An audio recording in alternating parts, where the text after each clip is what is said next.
ભારતીય સંસ્કૃતિની અનુસંધાન, ભારતીય સંસ્કૃતિની પરંપરા, આપણા આરાધ્ય દેવ બિરસા મુંડા ભગવાન આપણી વચ્ચે અહીંયા મૂર્તિ રૂપે બિરાજમાન છે. સાથે આપણા ડોક્ટર ભીમરાવ આંબેડકર, ડોક્ટર બાબા સાહેબ આંબેડકરની પ્રતિમા છે, જે સંવિધાનના રચનાકાર છે.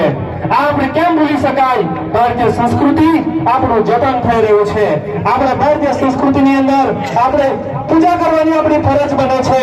તો આજે આપ સૌ અહીંયા ઉપસ્થિત છે, નામે અનામે આજે મુખ્ય મહેમાન એવા અહીંયા ભારતીય સંસ્કૃતિની પરંપરા મુજબ આજે બિરસા મુંડા ભગવાનની પૂજા અર્ચના જ્યોત પ્રગટાવીને આજે આપણે અહીંયા સેવા પૂજા કરીએ છીએ. તો આજે આપણે જોરદાર તાલીઓની ગળગળાટથી આપણે વધાવી લઈશું. આજે આપણા ભારતીય સંસ્કૃતિની અંદર આજે પૂરા વર્લ્ડની અંદર યુનોએ ઘોષિત કર્યું છે કે વિશ્વ આદિવાસી દિવસ. તો વિશ્વ આદિવાસી દિવસ એ આપણા ઘર ઘરની અને રગે રગોમાં છે. તો આજે આપણા મુખ્ય મહેમાન શ્રી જ્યોત પ્રગટાઈને આપણે અહીંયા ભગવાન બિરસા મુંડાની જ્યોત પ્રગટાઈને આપણે અહીંયા વિધિવત ભારતીય સંસ્કૃતિની અંદર જ્યોત પ્રગટાઈ રહ્યા છે. તો આપણે એમને જોરદાર સાંભળીશું.